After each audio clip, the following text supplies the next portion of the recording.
BJP ಬಂಡಾಯ ಅಭ್ಯರ್ಥಿ ಮಾಜಿ ಡಿಸಿಎಂ ಕೆಎಸ್ ಈಶ್ವರಪ್ಪ ಲೋಕಸಭಾ ಚುನಾವಣೆಗೆ ತಯಾರಿ ನಡೆಸ್ತಾ ಇದ್ದು, ಈ ನಿಟ್ಟಿನಲ್ಲಿ ಈ ದಿನ ತಮ್ಮ ನಿವಾಸದಲ್ಲಿ ರಾಷ್ಟ್ರಭಕ್ತರ ಬಳಗದ ವತಿಯಿಂದ ಗಣಪತಿ ಪೂಜೆ ಹಾಗೂ ಹವನವನ್ನ ನಡೆಸಿ ಲೋಕಸಭಾ ಚುನಾವಣೆ ಕಾರ್ಯಾಲಯವನ್ನ ದೀಪ ಬೆಳಗಿಸುವುದರ ಮೂಲಕ ಮಲ್ಲೇಶ್ವರ ನಗರದಲ್ಲಿ ಆರಂಭಿಸಿದ್ರು. ಈ ಮೂಲಕ ಚುನಾವಣೆಗೆ ರಣಕಹಳೆ ಮೊಳಗಿಸಿದ್ದಾರೆ. ಏಪ್ರಿಲ್ 12ಕ್ಕೆ ನಾಮಪತ್ರ ಸಲ್ಲಿಸುವುದಾಗಿ ಈಶ್ವರಪ್ಪನವರು ತಿಳಿಸಿದ್ದಾರೆ.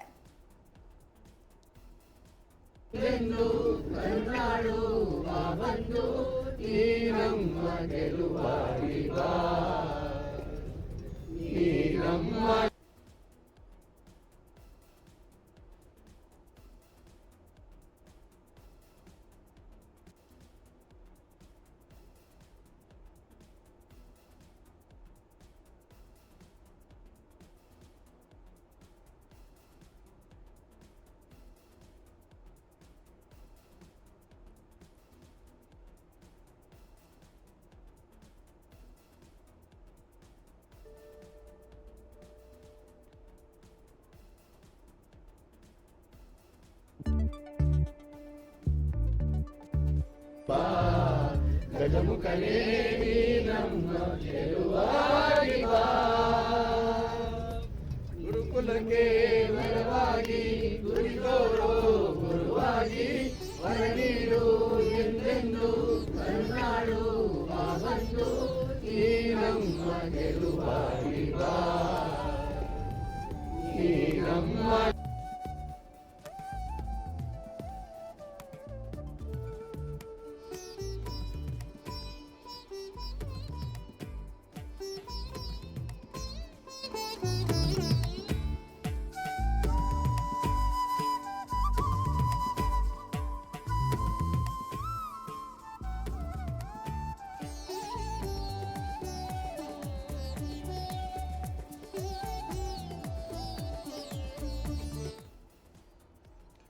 ಮಾಜಿ ಸಚಿವ ಕೆಎಸ್ ಈಶ್ವರಪ್ಪನವರು ಶಿವಮೊಗ್ಗ ಲೋಕಸಭಾ ಕ್ಷೇತ್ರದಿಂದ ಪಕ್ಷೇತರ ಅಭ್ಯರ್ಥಿಯಾಗಿ ಸ್ಪರ್ಧಿಸುವುದು ಬಹುತೇಕ ಖಚಿತವಾಗ್ತಾ ಇದೆ. ತಮ್ಮ ಪುತ್ರ ಕೆ ಕಾಂತೇಶ್ಗೆ ಹಾವೇರಿ ಲೋಕಸಭಾ ಕ್ಷೇತ್ರದ ಟಿಕೆಟ್ ಅನ್ನ ಕೊಟ್ಟಿಲ್ಲ ಅನ್ನುವಂತಹ ಬೇಸರದಲ್ಲಿಯೇ ಮಾಜಿ ಡಿಸಿಎಂ ಕೆಎಸ್ ಈಶ್ವರಪ್ಪನವರು ಪಕ್ಷದಿಂದ ಹೊರಬಂದು, ಅಂದ್ರೆ ನಾನು ಬಿಜೆಪಿಯಲ್ಲೇ ಇರ್ತೀನಿ, ಅದಕ್ಕೆ ಸಪೋರ್ಟ್ ಮಾಡ್ತೀನಿ, ಆದ್ರೆ ನಾನು ಪಕ್ಷೇತರ ಅಭ್ಯರ್ಥಿಯಾಗಿ ಲೋಕಸಭಾ ಚುನಾವಣೆಯಲ್ಲಿ ಸ್ಪರ್ಧಿಸಿ ಬಿವೈ ರಾಘವೇಂದ್ರ ಅವರನ್ನು ಸೋಲಿಸ್ತೀನಿ ಅಂತ ಪಣ ತೊಟ್ಟಿದ್ದಾರೆ. ಈ ಮೂಲಕ ಮೋದಿ ಅವರು ಮತ್ತೊಮ್ಮೆ ಪ್ರಧಾನಿಯಾಗುವುದಕ್ಕೆ ತಾನು ಕೂಡ ಬೆಂಬಲವನ್ನ ಸೂಚಿಸ್ತೀನಿ ಅಂತ ಮಾಜಿ ಸಚಿವ ಕೆಎಸ್ ಈಶ್ವರಪ್ಪನವರು ಹೇಳಿದ್ದಾರೆ. ಇನ್ನು ಅದಕ್ಕೆ ಸಂಬಂಧಪಟ್ಟಂತೆ ಇವತ್ತು ಅವರ ನಿವಾಸದಲ್ಲಿ, ಶಿವಮೊಗ್ಗದ ಮಲ್ಲೇಶ್ವರದಲ್ಲಿರುವಂತಹ ಅವರ ನಿವಾಸದಲ್ಲಿ ಕಚೇರಿಯನ್ನ ತೆರೆದಿದ್ದಾರೆ. ಲೋಕಸಭಾ ಚುನಾವಣೆ ಕಾರ್ಯಾಲಯವನ್ನ ದೀಪ ಬೆಳಗೋದ್ರ ಮೂಲಕ ಮಲ್ಲೇಶ್ವರ ನಗರದಲ್ಲಿ ಆರಂಭಿಸಿದ್ದಾರೆ. ಈ ಸಂದರ್ಭದಲ್ಲಿ ಚುನಾವಣೆಗೆ ರಣಕಹಳೆಯನ್ನ ಮೊಳಗಿಸಿ ಏಪ್ರಿಲ್ 12ಕ್ಕೆ ನಾಮಪತ್ರವನ್ನ ಸಲ್ಲಿಸುವುದಾಗಿ ಕೂಡ ಈಶ್ವರಪ್ಪನವರು ಹೇಳಿದ್ದಾರೆ. ಆ ಹಿನ್ನೆಲೆಯಲ್ಲಿ ಅವರ ನಿವಾಸದಲ್ಲಿ ಹೋಮ ಹವನಗಳನ್ನ ನಡೆಸಲಾಗಿತ್ತು. ಜೊತೆಗೆ ಗಣಪತಿಯನ್ನ ನಮಿಸುವ ಮೂಲಕ ವಿಶೇಷವಾಗಿ ಭಜನೆಯನ್ನು ಕೂಡ ಈಶ್ವರಪ್ಪನವರ ಕುಟುಂಬದವರು ಮಾಡಿದ್ದಾರೆ.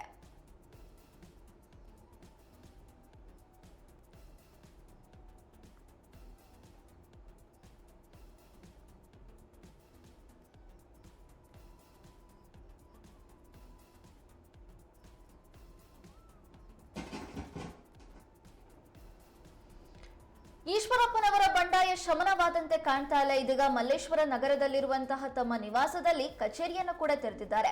ಆ ಕುರಿತ ಹೆಚ್ಚಿನ ಅಪ್ಡೇಟ್ಸ್ ಅನ್ನ ಪಡೆಯೋಣ ನಮ್ಮ ವಾಹಿನಿಯ ಪ್ರಧಾನ ಸಂಪಾದಕರಾದ ಹೊನ್ನಾಳಿ ಚಂದ್ರಶೇಖರ್ ಅವರಿಂದ. ಹೊನ್ನಾಳಿ ಚಂದ್ರಶೇಖರ್ ಅವರ